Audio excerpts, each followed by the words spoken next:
this country. Whether they are legal or not legal, it is immaterial in a sense that even if they were legal, it means they came on a scarce skill. What scarce skill is there to serve me with a plate of food so that I can eat when I came to a restaurant? And anyway, even if it was a scarce skill, the law requires, the Employment Services Act reiterates that when somebody comes on a scarce skill, he must be paired with someone whom he is going to do a skills transfer to this person for a particular period, so that at the later stage, when this skill has been transferred and this South African is now skilled, we can relieve whoever came with a scarce skill from outside the country and say, Mall of Africa was paying you during the time when you were transferring the skill.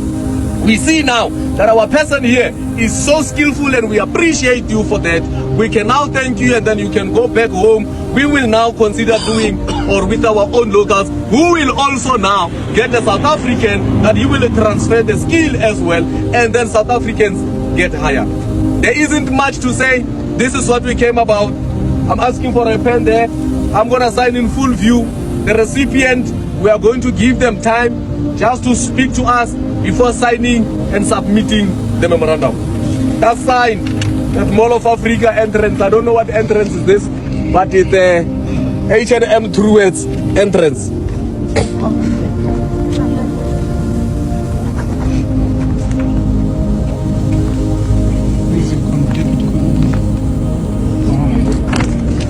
Where's my deputy?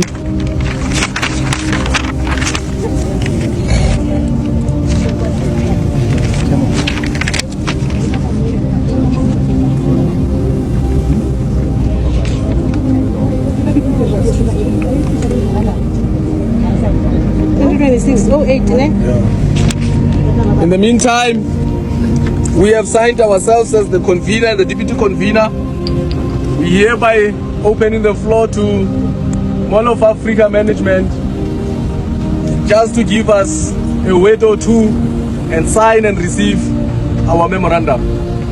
I'm not sure if you are going to do us a copy, but we do have a copy that we can somehow sign both because we will need a copy ourselves. Is it fine? Give us that copy there, then we'll sign also on that one. They will sign as well.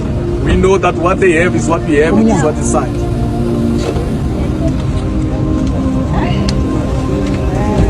I'm opening the floor. I'm opening the floor to Mall of Africa and thanking them for coming here, availing themselves to receive our memorandum. It shows there might be a way forward. There might be a good relationship developing. It might be the beginning of greater things. However, Mall of Africa, the floor is yours. Oh, Sainamo! Oh, Sainamo! Wait, Amanda. Let's give them a chance. I want them when they sign to give us first a word or two.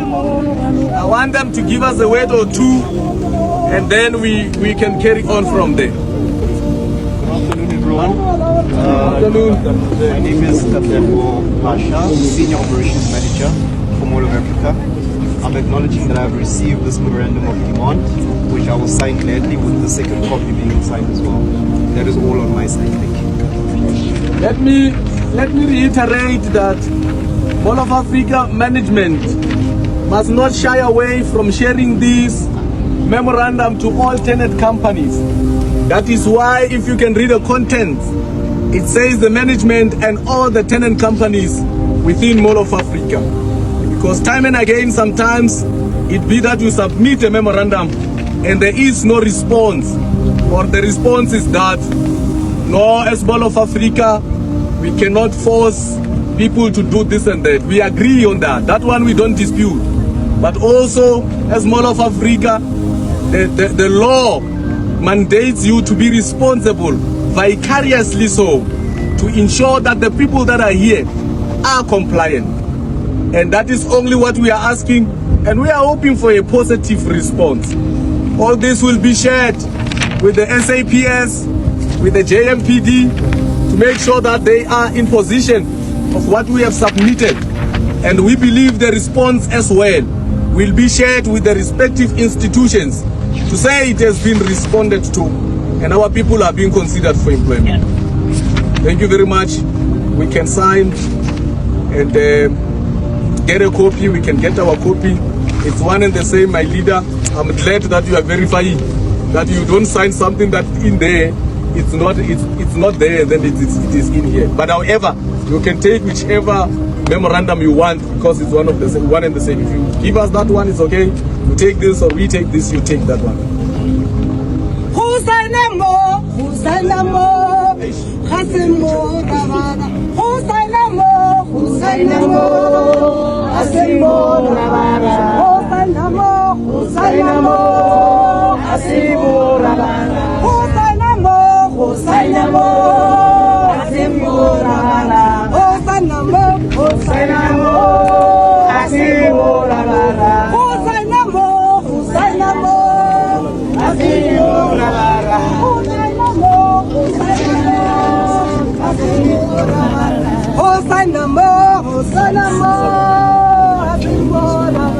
Is evil. South Africa is filled with crime. South Africa is dangerous. South Africa is xenophobic.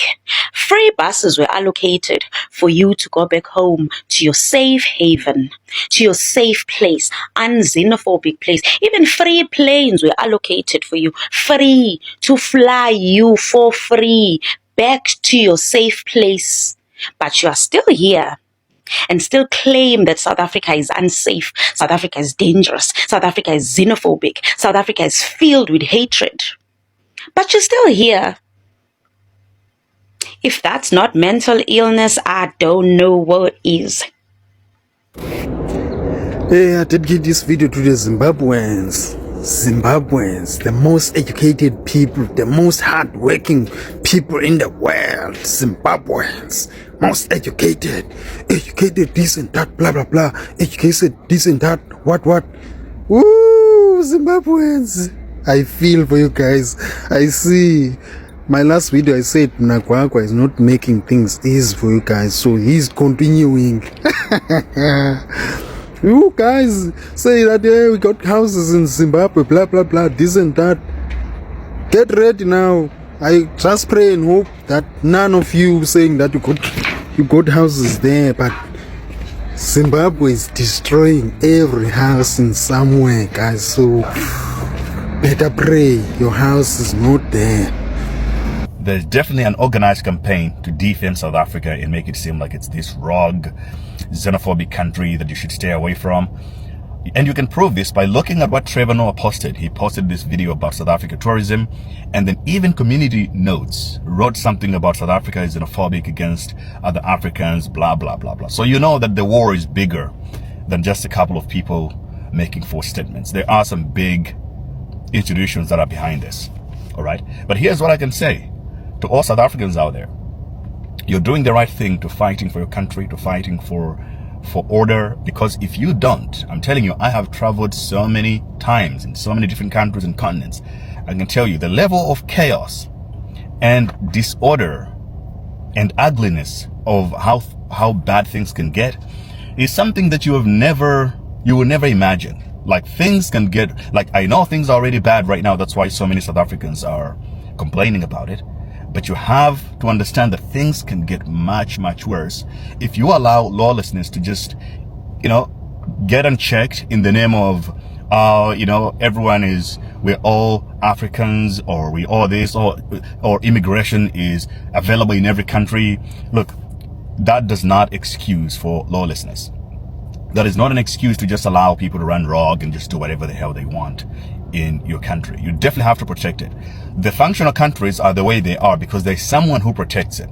Maybe it's the government. In places like Dubai, in the UAE, the government actually protects the citizens, or they protect the order to make sure that things are not going out of control.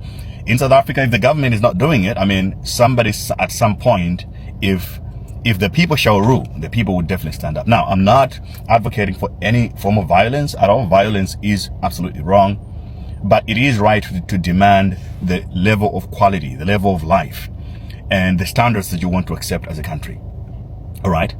And don't come at me, but many people on this page ask what I do for a living and where I live and so on and so forth. And mostly I ignore the DMs because I assume that most people that follow me on this page know me from YouTube, so they may know. But if you don't, I now created a Telegram group. It's called Internet Capital Markets. If you want to learn what I do, which is I trade crypto, I trade the markets, stocks, and so on, you can join that community for free, and you can also learn it.